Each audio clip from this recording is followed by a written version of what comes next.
자, 저희 그 한국 스포츠 마케팅 협회 지원해 주셔서 감사드리고요.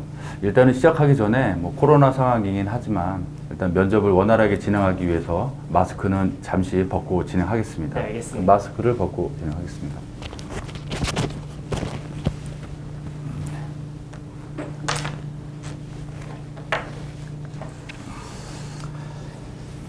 자, 우선 저희 한국 스포츠 마케팅 협회에 지원해 주셔서 감사드리고요. 저희가 일단은 이렇게 저는 한국 스포츠 마케팅 협회 대표를 맡고 있는 회장 최경우라고 합니다. 일단 여기 왼쪽에 계신 분이 저희 남기혁 이사님, 이쪽에 이제 김진구 기사님 이렇게 되시고요. 일단은 그러면은 저희가 먼저 질문을 시작을 하도록 하겠습니다. 네, 알겠습니다. 네. 지금 이력을 보니까 학교에서 지금 복수 전공을 좀 하고 있어요. 네, 정확하게 말씀드리면 부전공을 했습니다. 제가 원래는 체육학을 복수 전공을 하고 싶었는데 네. 그 타학과 수업으로 제가 처음에 스포츠 미디어라는 수업을 체육학부 수업을 들었었는데 그 수업을 제가 2학년 때 들었으면 복수 전공을 했을 텐데 3학년 끝날 쯤에 들어가지고 이제 복수 전공을 하기에는 제가 남은 학기가 얼마 없어서 부전공으로 신청해서 조금 부담 없이 제가 듣고 싶은 수업을 듣고 있습니다. 그럼 뒤에 보면은 이제 전공 이수학점이 있는데 네. 지금 스포츠 미디어, 마케팅, 예산과 재정, 야구 네. 이렇게 4과목을 이수한 건가요? 네, 그렇게 4과목이 이수되어 있고 이번 학기에 레크리에이션 룬이라는 한국 스포츠 관련된 산업 구조를 배우는 수업과 스포츠 경영학 원론이라는 마케팅 이전에 선수 과목으로 배웠어야 했는데 제가 그 학기에는 부전공인 시기가 안 맞아가지고 이번 학기에 필수 과목으로 듣고 있습니다. 지금 2과목 정도를 더 듣고 있는데 제가 아직 한 학기가 더 남았기 때문에 그 뒤에 또 제가 듣고 싶은 수업이 있거나 필요한 수업이 있으면 찾아서 들을 예정입니다. 네. 여기 중에 하나 궁금한 거는 야구는 실기 수업인가요? 네, 실기 수업이었습니다. 실기 수업이었고요. 야구를 좋아하나 봐요. 네, 제가 어릴 때부터 야구를 굉장히 좋아했고 태어나기를 부산에서 태어났거든요. 이제 부산이 구도 부산이라는 용어도 있고 롯데자이언츠의 연고지다 보니까 어릴 때부터 부모님이랑 좀 자연스럽게 야구장에 많이 방문을 하게 되었고 그래서 야구를 되게 좋아하게 됐습니다. 그런 경험 때문에 고등학교 때는 학교 대표로 이제 대회도 한번 나가보기도 했고요. 군대에서도 병사 야구팀을 제가 만들어가지고 간부팀이랑 교류전을 하기도 했었습니다. 그러면 야구를 잘하나 보네요. 좋아하고 네, 좋아합니다. 알겠습니다. 자, 일단은 저희가 자기소개서 나왔던 내용도 좀 위주로 좀 질문을 하고요. 그리고 저희가 이제 협회에서 준비해 놓은 면접지가 있습니다. 또 그 위주로 해서 저를 비롯해서 이사님 돌아가면서 질문을 할 테니까 편안하게 생각나는 대로 질문을 하시면 되고 중간에라도 저희가 첫 번째 질문을 했는데 두 번째 질문 때 첫 번째 질문 생각나면 그때 좀 부연해서 설명해도 괜찮아요. 네, 그렇게 진행하도록 하겠습니다. 그러면은 먼저 우리 이사님께서 네, 제가 먼저 할까요? 그러면 먼저 조직 생활을 할 때 이제 의사소통이 중요한 이유가 있는데 거기에 대해서 그러한 설명을 간단하게 한번 부탁드리겠습니다. 만약에 어떤 프로젝트나 일을 부여받았을 때 제가 혼자 진행을 하고 혼자 마무리를 해야 한다면 의사소통이라는 게 딱히 필요가 없을 것 같습니다. 그냥 저의 의지대로 맞춰서 진행을 하면 되지만 대부분의 프로젝트나 어떤 과제 같은 경우 요즘 팀 단위로 구성이 되어 있고 팀뿐만 아니라 그게 회사 전체와 연계가 되어 있기 때문에 일을 할 때 분업화 구조를 따라서 간다고 생각합니다. 하지만 사람이 자기 몸이 여러 개로 나뉘어 있지 않으면 서로 각자 다른 가치관과 서로 각자 다른 생각을 가지고 있기 때문에 일을 할 때마다 서로 다른 방향과 구조를 가지고 시작을 한다고 생각을 하는데요. 그런 부분에 있어서 의사소통을 하는 것이 하지 않는 것보다 조금 더 효율적이고 그리고 더 나은 결과를 만들 수 있다고 생각합니다. 그런 면에 있어서 제가 가장 좋아하는 의사소통 방법은 아무래도 상명하복보다는 조금 이렇게 평등한 구조에서 하나씩 의견을 내가지고 접점이 생기거나 다수의 지지를 받는 의견을 선택하는 것인데요. 제가 왜 이런 생각을 하게 되냐면 제가 고등학교 때 학생회장을 했었습니다. 이제 학생회장을 하면서 학생들이 많이 원하는 게 축구 올스타전을 한번 열어달라. 1, 2, 3학년들 잘하는 선수들 모아서 올스타전을 열어달라라는 말을 했었는데 이게 제가 나온 고등학교가 학생 수가 좀 많은 학교다 보니까 이 의견 추합이 힘들었었는데 이제 그때 제가 이용한 게 아까 말한 각 반의 반장, 부반장, 체육부장들과 학생 임원들을 한 자리에 모아서 전혀 쓸데없는 이야기도 상관없으니까 마음껏 편안하게 논다고 생각하고 의견을 내라. 이렇게 해가지고 이제 제가 그때 저희 학교 처음으로 올스타전을 개최한 이후로 그게 전교생이 점심시간에 다 나와서 경기를 볼 정도로 유명해지는 바람에 제가 나온 지역에 있는 학교들이 저희 학교를 따라서 올스타전을 개최하기도 했었는데요. 그렇기 때문에 의사소통이라는 것이 제 경험상 봤을 때도 이런 면에서 굉장히 중요하다고 생각합니다. 그런 이제 좋은 경험을 가지고 있는 것 같아요.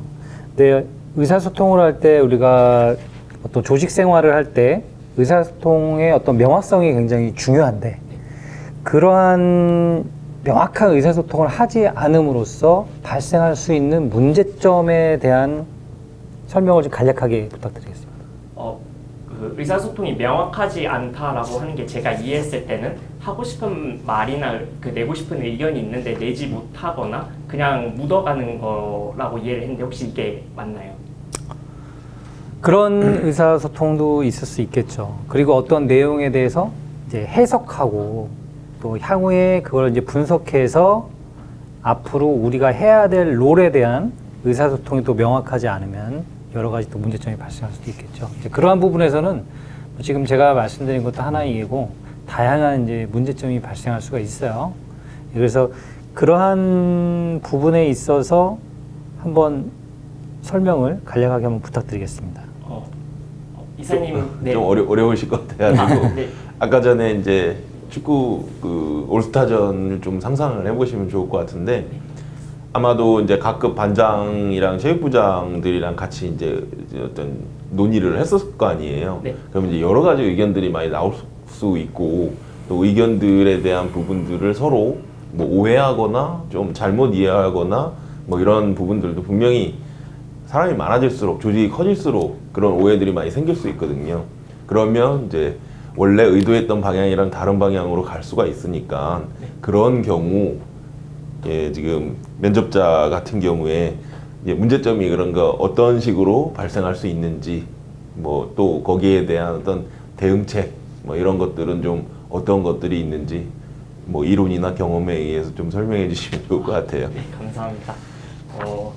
제가 아무래도 그 삶의 경험이나 이런 거를 배운 게 그렇게 많지 않다 보니까 그 짧은 저의 경험으로 얘기를 해야 될 것 같은데요.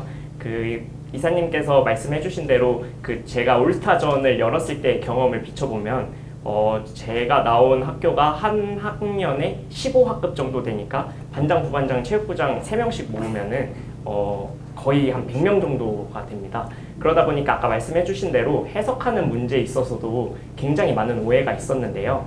제가 말했던 거는 학생들이 즐길 수 있게 선수를 뽑아와달라 이렇게 말을 했었었는데 이제 일부는 인기가 있고 스타성이 있는 친구들 그런 친구들을 뽑아왔고 일부는 정말 실력 위주로 어떤 스타성과 상관없는 그래서 별로 학생들이 잘 모르는 학생들을 뽑아온 반도 있었어요. 그렇게 뽑아와서 이제 회의를 했을 때 아니 올스타전이라는 게 실력을 겨루는 게 아니냐 혹은 그 반대편에서는 올스타전이 그리고 인기가 있어야 학생들이 나와서 다 보지 않겠느냐 이렇게 있었을 때 저는 이제 보통 그런 의사소통 해석에 문제가 있을 때 처음에는 관여를 하지 않다가 이게 접점이 없을 때 이제 관여를 해가지고 조율을 하는 편인데요. 가장 큰 문제점은 그런 해석의 방향이 달라지면 처음에 의도랑 상관없는 방향으로 행사가 흘러가고 그렇기 때문에 시간이나 어떤 감정 싸움 혹은 그 제가 이거를 회사에 비유하자면은 예산까지도 조금 많이 들 수 있는 문제점이 생길 것 같다는 방금 전에 생각을 했었는데요. 그렇기 때문에 일단 그거를 해결할 수 있는 방안은 첫째로 그런 해석에 문제가 생기지 않도록 처음에 제가 제시를 할 때 구체적이게 이렇게 딱 명맥상 구체적이게 제시를 하고 그에 대한 예시를 조금 많이 제시를 해줘서 사람들이 오해를 하지 않도록 만드는 것이 중요하다고 생각하고요. 그리고 만약에 그런 오해가 생겨서 일이 꼬였다고 한다면은 그거를 풀 때 뭔가 강압적이게 제시하기보다는 서로 다른 측의 의견을 들어보고 조율할 수 있다면 그 가운데 접점에 가깝게 가는 방법을 택하고 그게 안 된다면 저의 의도와 맞는 쪽으로 가는 방법을 택할 것 같습니다. 네. 자, 그러면은 이번엔 제가 한번 질문을 좀 해볼게요. 저기 일단은 저희 협회에 지원을 하게 됐는데 스포츠 마케팅이죠. 그리고 이제 스포츠 마케팅을 공부를 했고요. 그러면은 기본적으로 일단은 개념에 대해서 좀 알고 있을 것 같아요.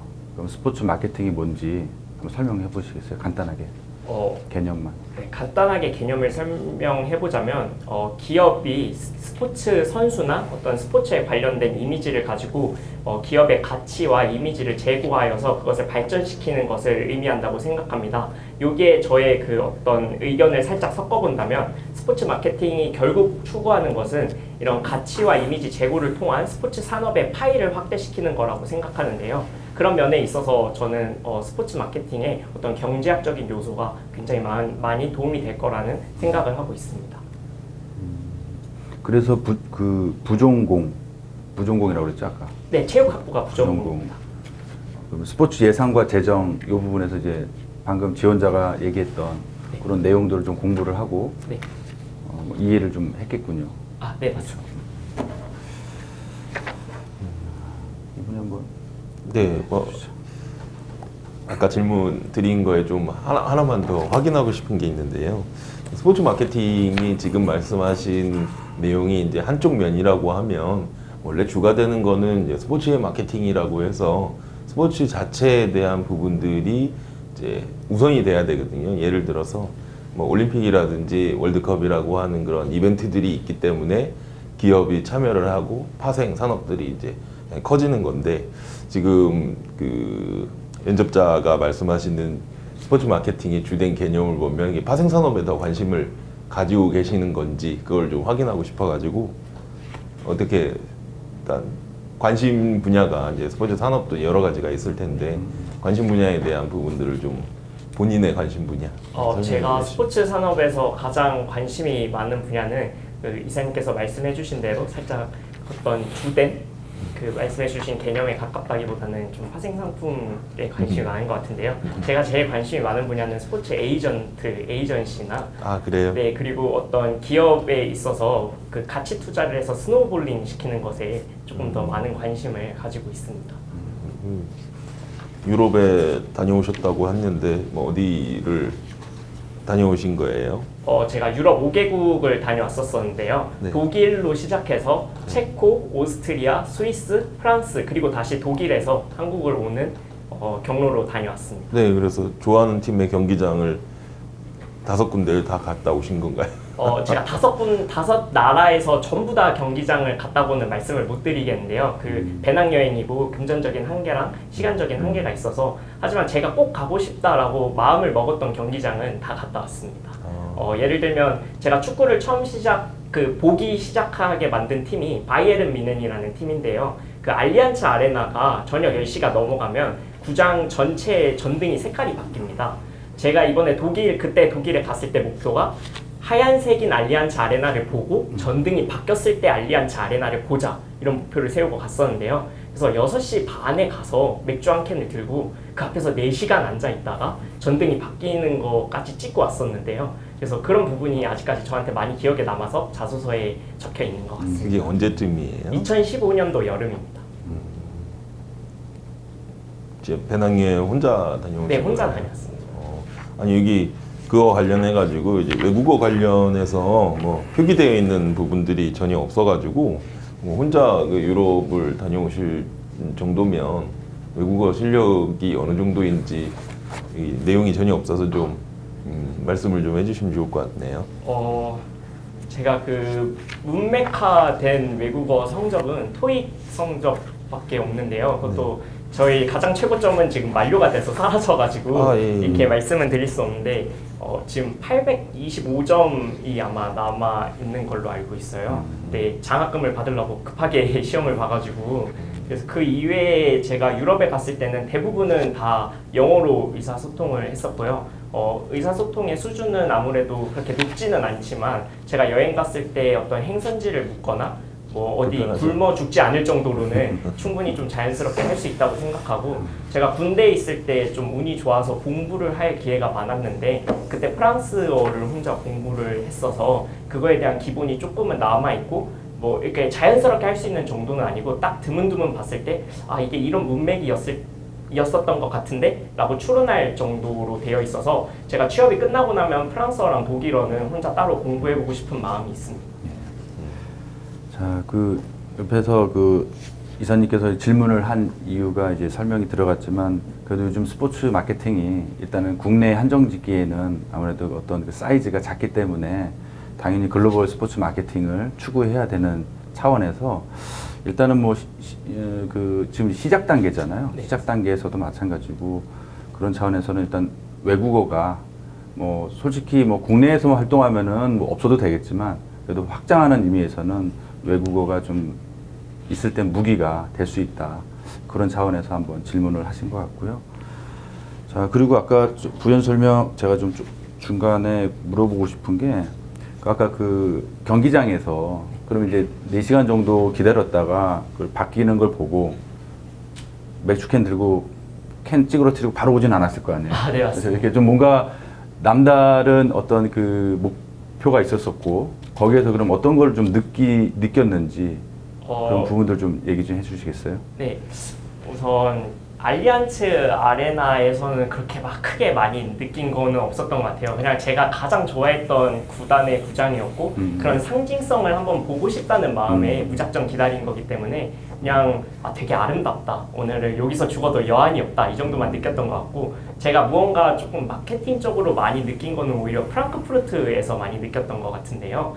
프랑크푸르트에 빌리 반더 플란츠라는 전철역이 있어요. 이제 중앙역에서 얼마 멀지 않은 전철역인데 그 전철역에 가면 프랑크푸르트 레전드 선수들의 사진이 하나씩 걸려 있습니다.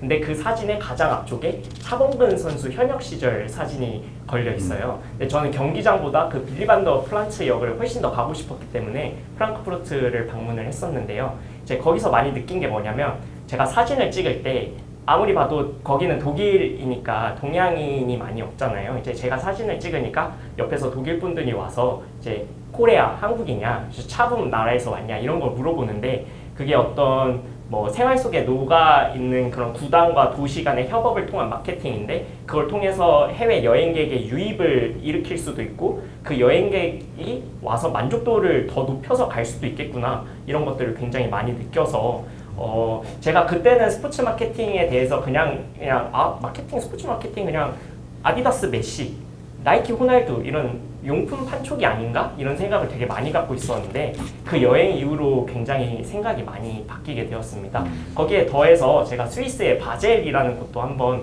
경유를 하면서 들렸었는데요. 사실 바젤에 대해서 아무 생각이 없었는데 당시에 그냥 박주호 선수가 바젤에서 뛰다가 이적을 했기 때문에 여기도 한번 들려야 된다라는 생각을 가지고 들렸었어요. 근데 제가 이제 돈이 없어서 밥을 먹을 데가 없다 보니까 좀 자주 갔던 데가 맥도날드였거든요. 근데 이제 바젤의 맥도날드에 FC 바젤 세트라는 걸 팔더라고요. 근데 이제 제가 느꼈을 때는 맥도날드 정도 되는 글로벌 대기업, 메가 기업이 FC 바젤 정도의 소규모 구단이랑 손을 잡고 이렇게 하는 게 의미가 있을까 했는데 이제 제가 너무 궁금해서 한번 시켜 먹어봤는데 제가 시켜 먹을 당시에 그 햄버거 포장지에 FC 바젤의 로고가 있고 어느 일정 금액 이상 세트를 사면 머플러를 주는 걸 보고 이게 지역과 이렇게 긴밀한 관계, 지역 구단과의 긴밀한 관계를 발전시키면 그 구단 팬들의 어떤 자부심이나 충성도를 조금 더 높일 수 있는 방안이 될 수 있구나 이것도 되게 많이 느끼고 왔었습니다.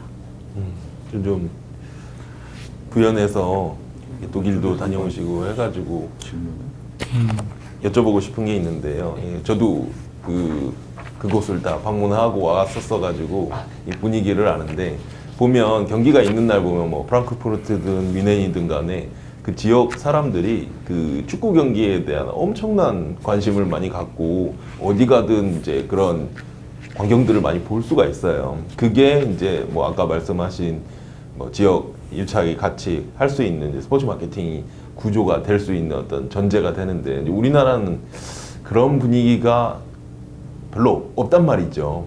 근데 그런 분위기가 만들어져야 이제 파생 산업들도 많이 활성화될 텐데 우리나라에서 뭐 야구든 축구든 어떤 종목이든 간에 그 유럽에 아니면 뭐 미국에 뭐 이런 인기 있는 종목처럼 사람들한테 많이 관심을 갖고 스포츠가 일상화될 수 있게 할 수 있는 방법이 뭐가 있을까요? 제가 생각했을 때는 어떤 그 이사님께서 질문 주실 때 말씀하신 게 유럽과 한국을 조금 비교하신 걸로 일단 그걸로만 답변을 조금 드리고 네네네. 싶은데요. 유럽의 경우엔 축구단이 굉장히 옛날에 어떤 노동자 집단이나 그 지역의 유지들이 만든 팀으로 운영이 되어서 이렇게 계보를 타고 쭉 올라왔다는 걸로 알고 있습니다. 하지만 한국의 경우에는 축구든 야구든 굉장히 정치적인 이유로 시작이 된 걸로 알고 있거든요. KBO 리그 같은 경우에는 전두환 대통령이 이제 출범을 하면서 지역별로 팀을 나눈 게 어떤 그런 지역 감정이나 이런 정치적인 요소들이 많이 작용했던 걸로 제가 경제사 시간에 배워서 좀 알고 있는데요.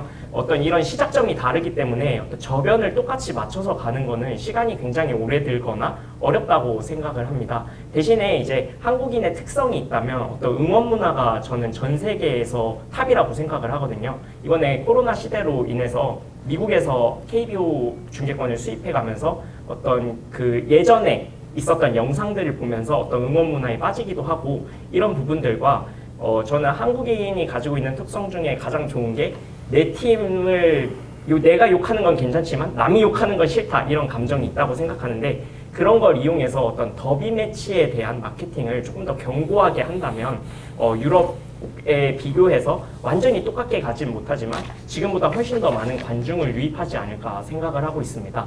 예를 들어서 유럽에서도 지금 뭐 엘 클라시코나 타임리어 더비나 어떤 뭐 레즈 더비 이런 것들을 보면은 옛날 그 노동자 계급이 팀에 있을 때부터 혹은 왕실 대립이 있을 때부터 계속 이어온 라이벌 관계인데 한국은 뭐 슈퍼매치라거나 뭐 야구로 따지자면 경상 매치 혹은 뭐 그 기아와 롯데의 어떤 구도 이런 것들은 좀 지역적인 색깔이나 정치적인 색깔이 조금 많이 들어가 있다고 생각을 해요. 제가 그래서 요즘 주목하고 있는 거는 야구의 경우에는 KT나 SK가 통신사 더비라고 해서 이런 것들을 많이 하는데 그런 것들이 기업의 지원을 조금 더 많이 이끌어온다면 더 파이가 커지고 어떤 규모가 많이 커지고 나서 관중들을 조금 더 많이 유입할 수 있을 거라고 생각합니다. 우리 뭐 이사님 네, 추가로. 최근에 뭐 얘기는 잘 들었고요. 실질적인 이제 우리가 일을 해야 돼요.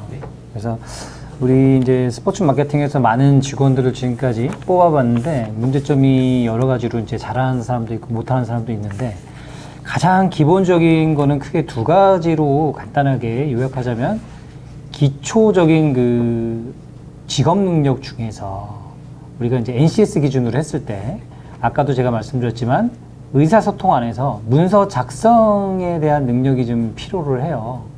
거기서 어떤 부분이 내가 회사에 들어갔을 때 잘할 수 있는가 혹은 내가 부족한 부분은 어떤 것인가 거기에 대해서 어떻게 노력을 하겠는가 여기에 대해서 간단한 답변 부탁드리겠습니다. 제가 답변을 말씀드리기 전에 살짝 제 자랑이 들어갈 수 있어서 예, 괜찮습니다. 조금 양해를 그렇죠. 부탁드립니다. 제가 문서 능력이라고 하면 고등학교 학생회장을 할 때부터 시작을 해야 될 것 같은데요. 이렇게 말하면 살짝 좀 박찬호 같은 느낌이 났었는데 고등학교 학생회장을 하면서 제가 느낀 거는 전혀 어떤 체계화되어 있지 않고 문서화되어 있지가 않아서 너무 주먹구구식으로 많은 행사들이 진행된다는 거였습니다. 학생들이 주최로 하지만 그런 부분들을 문서로 남겨놓거나 어떤 규칙을 남겨놓는다면 제가 다음 회장에 넘겨줄 때도 조금 더 편하지 않을까 이런 생각을 해서 그때부터 저는 엑셀하고 한글 파일을 굉장히 많이 이용을 했고요. 제가 나온 고등학교 최초로 학생회장 퇴임식도 하고 동상을 세워준다 만다 이런 얘기도 나왔던 것 같은데요. 하여튼 그런 일들이 있었고 제가 또 군대에서의 이야기를 빼놓을 수가 없는데 제가 공군 행정병 출신입니다. 근데 이제 복무지가 조금 특수 보직으로 운이 좋게 가게 되어서 군사법원에서 이제 일을 하게 되었었는데 2년 동안 어떤 사법고시를 붙은 판 검사분들의 행정 지원 업무를 한다는 게 실제 그 법원이나 검찰청에서 하는 일들과 굉장히 유사하게 많이 돌아가서 어려운 부분이 있었는데요. 근데 제 신념이 뭐냐면 제가 속한 단체에 저 때문에 어떤 나쁜 인식이나 오명을 씌우지 말자라는 신념을 가지고 있어서 그분들에게 폐가 되지 않기 위해서 굉장히 열심히 노력을 했는데요. 나중에 이제 전역할 때쯤에 항상 예의상 하는 말이지만 한 6개월만 더 해주고 가면 안 되냐? 너가 없으면 안 될 것 같다. 이런 말을 듣기도 했었고, 심지어 거기 태평양에 지금 가 있는 변호사 한 분이 계신데 자기가 개업을 하면 이제 나중에 저를 사무장으로 쓰면 믿고 맡길 수 있겠다. 이런 소리가 나올 정도로 저는 저의 사무 어떤 처리 능력이나 문서 만드는 능력에 있어서는 자부심을 가지고 있습니다. 그러면은 관련된 혹시 자격이나 그런 부분이 국가 자격이나 이런 부분이 가지고 있는 게 한번 말씀 좀 해주실 수 있나요? 제가 저의 그 좀 배경을 말씀드리자면 제가 원래 문화체육관광부 사무관이 되는 걸 목표로 5급 행정고시를 준비하다가 이제 최근에 취업 전선에 뛰어들었는데요. 그래서 이제 남들이 말하는 어떤 자격증이나 이렇게 규격화된 혹은 이렇게 뭔가 명확하게 드릴 수 있는 그런 자격증을 아직 가지고 있지 않습니다. 그러면 엑셀 아까 네. 그다음에 한글 엑셀, 한글, 우리가 파워포인트 정도는 정도는 뭐 굉장히 많이 잘 쓰고 있습니다. 기존에 있었던 여러 가지 경험에서 주변 사람들에게 인정을 받을 만큼 충분한 능력을 가지고 있다. 이렇게 답변을 해주신 것 같습니다. 네. 한 가지 더 질문드리자면 요새 저희가 이제 아무캠에는 스포츠에는 97% 정도가 이제 영세 사업자 형태로 돼 있고요. 10인 이하에. 그리고 이제 소규모 뭐 일부 여러분들이 아는 뭐 프로 구단, 뭐 어떤 국가 기관 산하의 어떤 단체들 이런 데들도 그 기업으로 따지자면은 중소기업 중에서도 조금 하위 정도에 있는 종업원 수나 이런 규모를 가지고 있어요. 그러다 보니까 사실 이제 최근에 바뀐 여러 가지 근로기준법에 의해서 현장에서 기업들이 일하는데 애로사항이 좀 많아요. 왜냐하면 그 현장에서 일을 하다 보면은 마케팅 업무 자체가 변동이 많고 돌발적인 사태에 대해 대비해야 되고 창의적인 능력도 필요하고 기본적인 그 직무 능력도 굉장히 중요합니다. 이제 그런 부분에 있어서 갑자기 뭐 일이 늘어날 수도 있고 퇴근을 늦게 할 수도 있고 기한을 맞춰야 되니까 뭐 스포츠는 다 정해진 시간에 이루어지잖아요. 그런 부분에 있어서 본인의 어떤 그 생각, 간단히 요약하자면 기업들은 그 요새 젊은 친구들이 너무 딱 끊어서 계산하는 경향이 있다 보니까 그런 부분에서 좀 어려움을 겪고 또 그의 반면에서 그 딱딱 부러진 부분에서 처음에 입사한 직원은 사실 그 결과치가 기업에서 그렇게 높게 생각하지는 않거든요. 예, 그래서 그런 부분에 대해서 어떻게 유연한 사고를 가지고 있는지 한번 얘기를 한번 듣고 싶습니다. 제가 솔직히 말하면 이제 젊은 사람들 마음가짐 속으로 아까 그 이사님이 말씀해 주신 것처럼 워라밸은 다 마음속에 하나씩 가지고 있을 것 같아요. 그리고 그거에 맞춰서 이제 법도 바뀌고 있다고 생각을 하는데 제가 조금 요즘 사람이랑 추세가 안 맞는 것 같다는 생각을 한 게 제가 살짝 워커홀릭 기질이 강해가지고 군대에 있을 때도 이제 행정병이다 보면 출퇴근 시간이 딱 정확하게 정해져 있거든요. 근데 저는 그거를 넘어가지고 뭔가 업무가 주어졌을 때 괜히 그거를 못하고 미루는 게 조금 더 찝찝하다고 해야 하나? 더 그게 안 좋다는 생각을 가지고 있는 사람으로서 이렇게 딱딱 맞춰서 하는 거를 제가 아직까지는 해본 적이 없어가지고 그거에 대해서 뭐 어떻게 왜 그런 생각을 가지고 있는지는 잘 모르겠는데 저의 의견을 한번 말씀드리자면 제가 어떤 회사에 들어가는 순간 물론 저 자신의 삶도 중요하지만 저는 그 조직이 원하는 목표와 추구를 따라가줘야 된다고 생각합니다.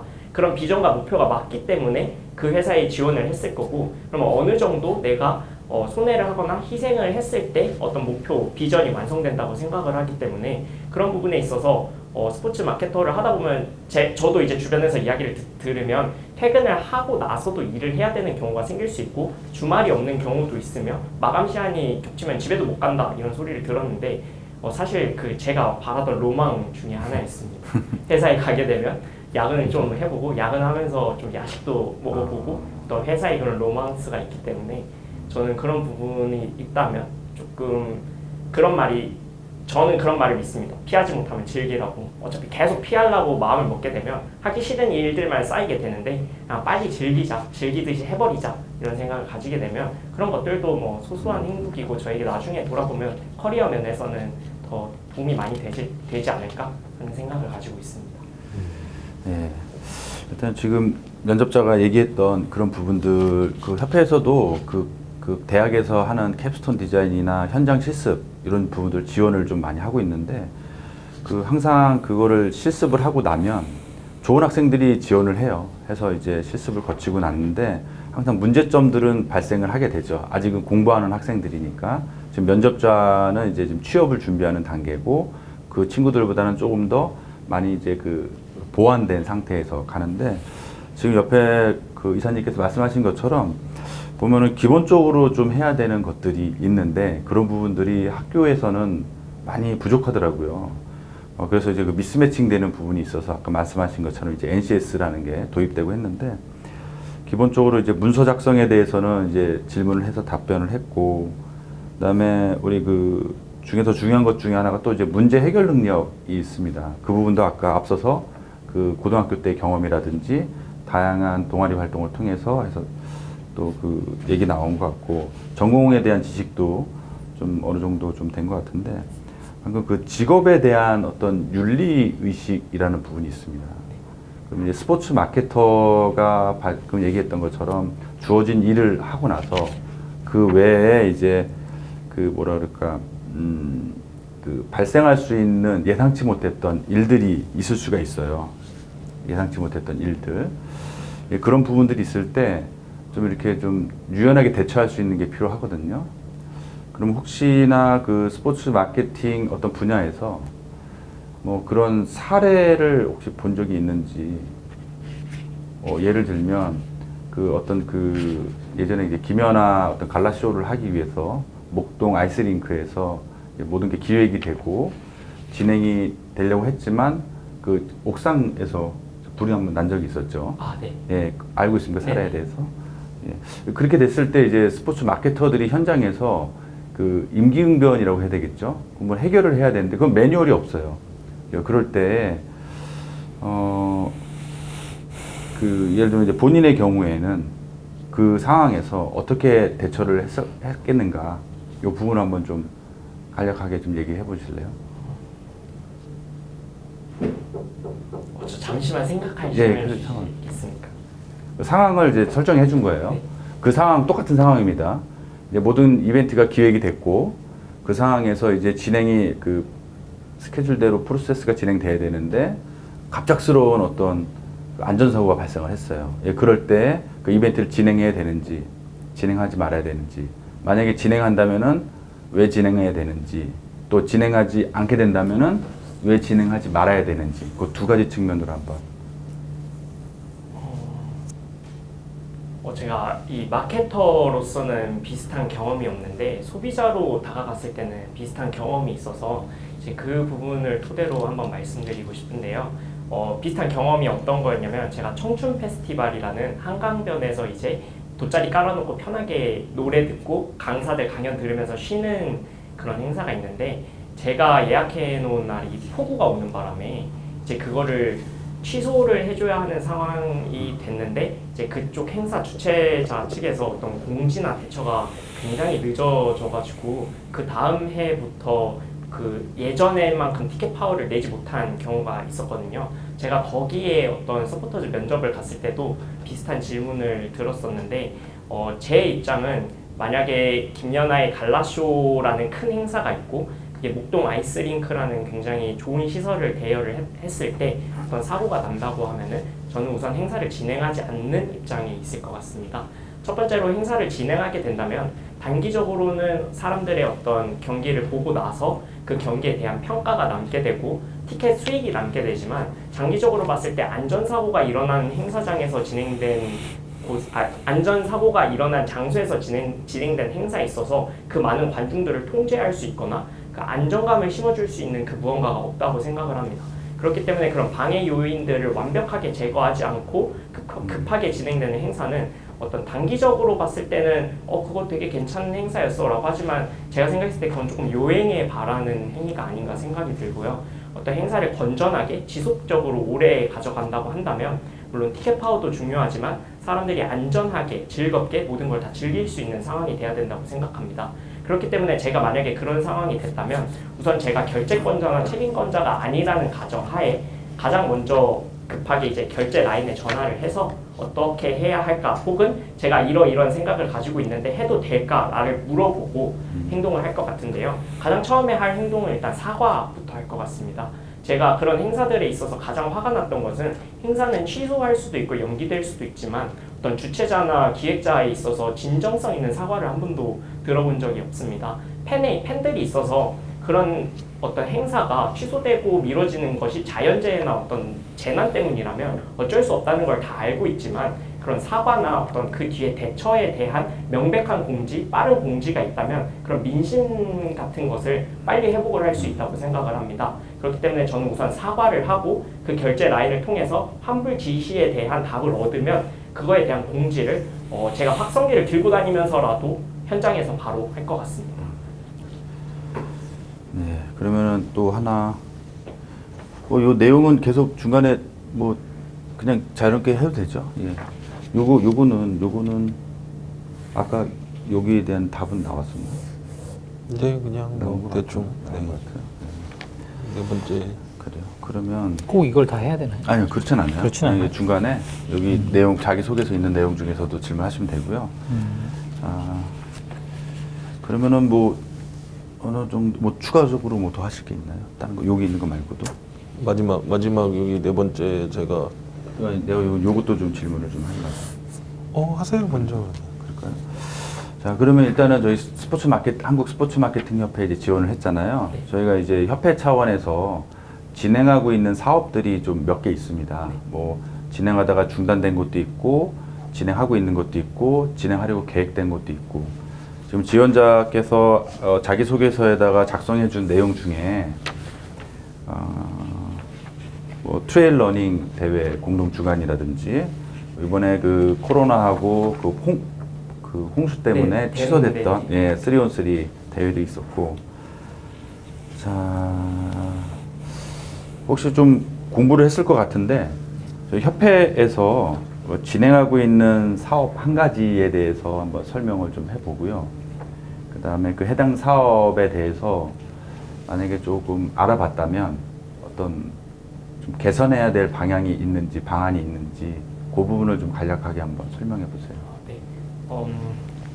제가 그 행사를 막 참여해보거나 그런 게 아니라 이렇게 명백하게 다 알지는 못하는데 스포츠 마케팅 협회에서 일단 대표적으로 하는 사업이 그 춘천 북배산 택길 트레일 러닝, 네, 택골 네, 트레일 택골 러닝. 트레일 러닝하고 이제 그 춘천에서 하는 그 세계 레저 대회에서 3대3 농구 대회 이걸 진행하고 지금 그렇게 크게 두 개를 네. 진행하고 있는 걸로 알고 있어요. 근데 그 중에서 제가 이 면접을 준비하면서 좀 이렇게 큰 끌림을 받았던 게 그 트레일 러닝 대회였는데요. 왜 이런 생각을 했냐면 제가 최근에 레깅스 산업에 대해서 되게 관심을 많이 가지고 있어요.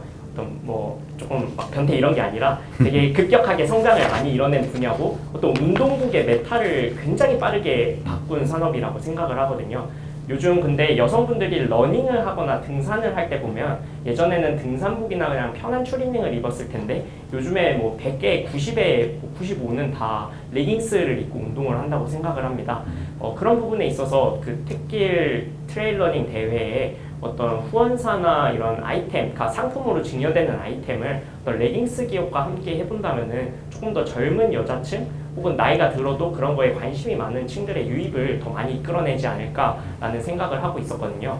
실제로 안다르 같은 기업은 작년 1분기 대비 200% 매출액의 성장을 이뤄냈고 그 잭시믹스 같은 경우에는 작년 매출액이 200억대였는데 재작년 매출액이 200억대였는데 2019년 매출액이 600억 중반대로 알고 있거든요. 이렇게 1년 만에 확 큰 성장을 이끌어냈기 때문에 이 기업들도 어떤 CSR이나 어떤 지역민들 혹은 그 자기들 레깅스에 관심 없는 사람들에게도 조금 더 유인을 끼치고 싶어 하는 욕구가 있다는 생각을 가지고 있어서 어떤 택길 러닝에 있어서 어떤 상품이나 후원사로서의 안다르나 잭시미스 그리고 그게 아니더라도 신생으로 출연하는 레깅스 기업과 조금 같이 해본다면은 조금 더 많은 사람들이 참여하는 그리고 좀 뭐라 해야 되지 솔직하게 말하면 이제 태길 트레일 러닝이라 해서 저는 그 둘레길 걷는 프로그램인 줄 알았는데 찾아보니까 그거는 또 아니더라고요. 그쵸. 그래서 그런 이미지를 물론 저의 개인적인 입장이지만 20대에 있어서 그렇게 느낄 수 있는 게 많은데 그런 이미지를 조금 바꿀 수 있는 어떤 계기점이 되지 않을까 하는 생각을 가지고 있습니다. 네. 그리고 잘 아는 것처럼 최근에 이제 4차 산업혁명 때문에 그 융복합에 대한 얘기가 많이 나오고 있어요. 지금도 보면 일단은 우리 그 면접 지원자도 지금 경제학을 전공을 하면서 체육학을 지금 부전공을 하고 있는 거잖아요. 그러면 자체적으로 이제 융합 인재가 되는 거잖아요. 네, 그렇죠. 그러면 이제 앞으로의 한국의 스포츠 마케팅이 이 융합하는 차원에서 어떤 방향으로 가면 좀 더 그 확대되고 좀 더 가치를 실현할 수 있을 것인지 본인의 생각을 한번 좀 얘기해 보시겠어요?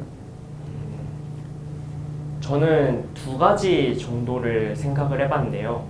저는 이 코로나 사태가 2, 3년 이렇게 단기간 안에 끝나지 않을 사태라고 생각을 해서 이런 부분에 있어서 지금 가장 크게 타격을 받은 게 스포츠 산업과 여행 문화 산업이라고 생각을 합니다.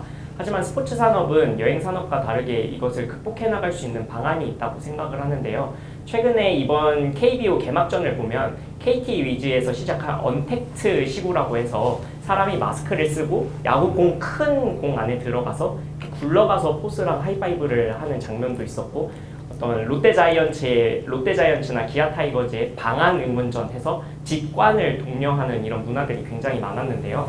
이런 부분에 있어서 어떤 구단도 집에서 조금 더 편하게 즐길 수 있는 아이템이나 프로그램들, 예를 들면 팬이 선수에게 영상 편지를 쓰면 그 받은 선수가 팬에게 다시 답장을 쓰는 것을 전광판에 띄어서 팬들이 집에서 볼 수 있는 프로그램을 만든다거나 혹은 선착순으로 몇 명을 모아가지고 팬들 중에서 이제 클리닝 타임이나 쉬는 시간에 선수와 팬의 댄스 타임 혹은 VR로 보는 선수의 영상 편지 이런 프로그램들을 언택트와 4차 산업 그 다음에 5G 기술에 맞춰서 개발을 하는 것도 굉장히 좋다고 생각을 하고 있고요. 두 번째로는